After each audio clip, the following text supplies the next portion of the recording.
కేంద్ర ప్రభుత్వం తీసుకువస్తున్న వక్ఫ్ సవరణ బిల్లు ఏవైతుందో దానికి వ్యతిరేకంగా ఈరోజు ముస్లింలంతా కూడా విజయవాడలో మహా ధర్నా నిర్వహిస్తున్నారు. అయితే ఎందుకు వ్యతిరేకిస్తున్నారు, ఏ అంశాలు దాంట్లో అంశాలు అయితే మనం మాట్లాడదాం. మనతో పాటు YSRCP political advisory committee member Asif ఉన్నారు, ఆయనతో మాట్లాడదాం. సార్, ఏం చెప్తారంటే వక్ఫ్ బోర్డు బిల్లు సవరణ చేయబోతుంది, దీనికి వ్యతిరేకంగా ముస్లింలంతా కూడా ఆందోళన చేస్తున్నారు. మొన్న కూడా చంద్రబాబు ఏదైతే ఇఫ్తార్ విందు ఇవ్వబోయారో దాంట్లో కూడా మేము అటెండ్ కామంటూ అందరూ చెప్పినా కానీ ప్రభుత్వం మాత్రం ఎక్కడ మాట్లాడలేని పరిస్థితి. ఇప్పుడు బీజేపీ ప్రభుత్వం వచ్చిన కాడి నుంచి ముస్లిమ్స్ మీద ఏదో ఒక అరాచకాలు సృష్టిస్తూ, లేదనుకుంటే మేము ఈ చట్టం తెచ్చామని ఆ చట్టం తెచ్చామని నల్ల చట్టాలు తీసుకొచ్చి ముస్లిమ్స్ని ఇబ్బంది పెట్టే విధంగానే ప్రవర్తిస్తున్నారు. కానీ ఏది సరి అయిన రీతులు లేకుండా, ఇప్పుడు మొన్న ఎన్ఆర్సీ అన్నారు, అలాగే త్రిబుల్ తలాక్ అన్నారు, ఇప్పుడేమో వక్ఫ్ సవరణ చట్టం బిల్లుని ప్రవేశపెడుతున్నాం అంటున్నారు. మరి రాష్ట్రంలో ఎన్డీఏ కూటమికి మద్దతుగా రాష్ట్రంలో చంద్రబాబు నాయుడు గారు ఉన్నారు. మరి ఎన్డీఏ కూటమి ఏర్పడడానికి చంద్రబాబు నాయుడు గారు ముఖ్య కీలక పాత్ర పోషించారు. మరి ఆయన ఏమాత్రం ముస్లిమ్స్కి అన్యాయం జరుగుతుంది, వాళ్ళ హక్కుల్ని కాలరాస్తున్నారు అని ఏమాత్రం ముస్లిమ్స్ మీద ముస్లిమ్స్కి వాళ్ళ హక్కుల కోసం పోరాటం చేద్దాం, వాళ్ళ హక్కులు వాళ్ళకి కల్పిద్దాం అని చెప్పి ఎన్డీఏతో మాట్లాడలేకపోతున్నారు.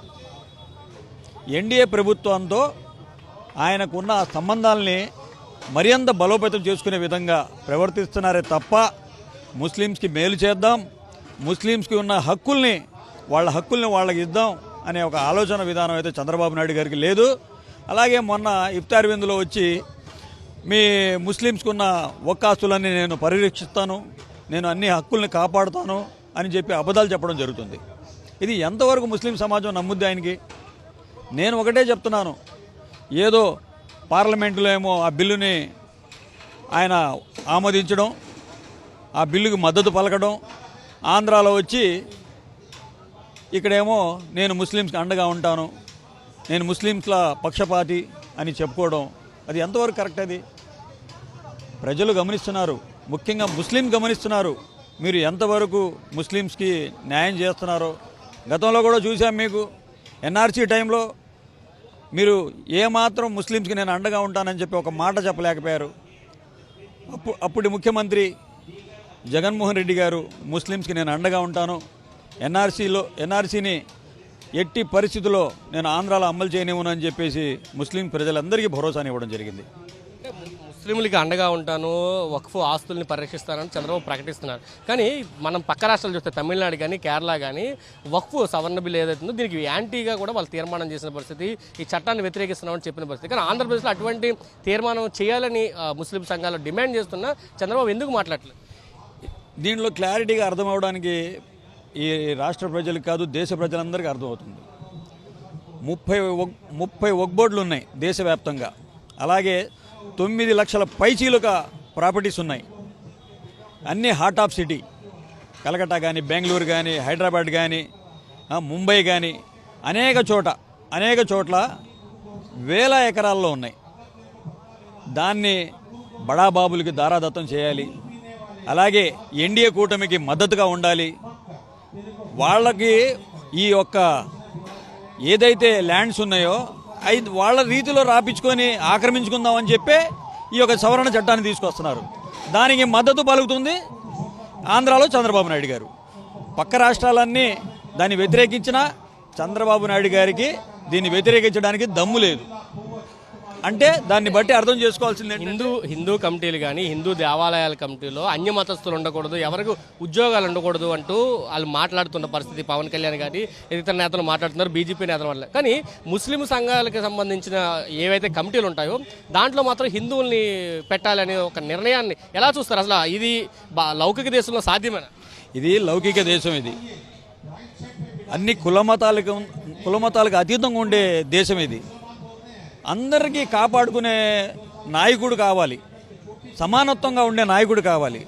ఏదైనా ఇలాంటి ఆపదలు వచ్చినప్పుడు ఒక ముఖ్యమంత్రిగా కులం లేదు మతం లేదు అన్న టైప్లో వాళ్ళు ఆ మతానికి ఏదైతే హాని జరుగుతుందో, ఏదైతే కీడు జరుగుతుందో దాన్ని పరిరక్షించి దాన్ని అమలు చేయకూడదనే విధానాన్ని తీసుకొచ్చే విధానం ఆ ముఖ్యమంత్రికి ఉండాలి. అలాంటి నాయకుడిని ఎన్నుకొని మీకు అందరం ఎక్కిస్తే మీరు ఈరోజు ముస్లిం సమాజం మొత్తం రోడ్ల మీదకి వచ్చి ధర్నాలు చేస్తూ మా హక్కుల్ని కాలరాయబాకండి, మా హక్కుల్ని పరిరక్షించండి, మా హక్కులు మాకు ఇవ్వండి, మీరు లేనిపోని చట్టాలు తీసుకొచ్చి ఈ సవరణలు తీసుకొచ్చి మమ్మల్ని ఇబ్బంది గురి చేస్తున్నారని చెప్పేసి ప్రజలు రోడ్ల మీదకి వస్తుంటే చంద్రబాబు నాయుడు గారు ఇఫ్తార్ దావతులు ఇస్తున్నారు. మాకు కావాల్సింది ఇఫ్తార్ దావతులు కాదు, మాకు కావాల్సింది మా హక్కులు.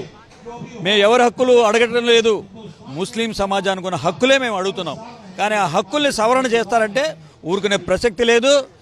మిమ్మల్ని ఈ రాష్ట్రంలో కాదు దేశంలో కూడా మిమ్మల్ని ఎవరు క్షమించరు.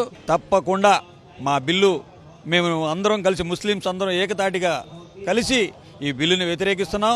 తప్పకుండా దీనికి ఎవరైతే మద్దతు ఇస్తారో వాళ్ళు మూల్యం చెల్లించక తప్పదని చెప్పేసి ముస్లిం సమాజంలో వాళ్ళు ఒక సమాజ ద్రోహులుగా తేరిపోతారని చెప్పేసి ఈ మీడియా సందర్భంగా తెలియజేస్తున్నాను. Thank you sir. ఇది చెప్తున్నారు, ఎవరైతే ఈ సవరణ బిల్లుకు ఆమోదిస్తారో వాళ్ళంతా కూడా ముస్లిం వ్యతిరేకులుగా మిగిలిపోబోతున్నారు. ఖచ్చితంగా ఏదైతే హక్కులను కాపాడతామంటూ అధికారంలోకి వచ్చారో ఖచ్చితంగా ముస్లిం హక్కులను కాపాడకపోతే కనుక ఖచ్చితంగా పోరాటాన్ని ఉధృతం చేస్తామంటూ ఆసిఫ్ చెప్తున్న పరిస్థితే కనిపిస్తుంది. కెమెరా పర్సన్ వంశీతో కలిసి సురేంద్ర సాక్షి టీవీ, విజయవాడ నుంచి.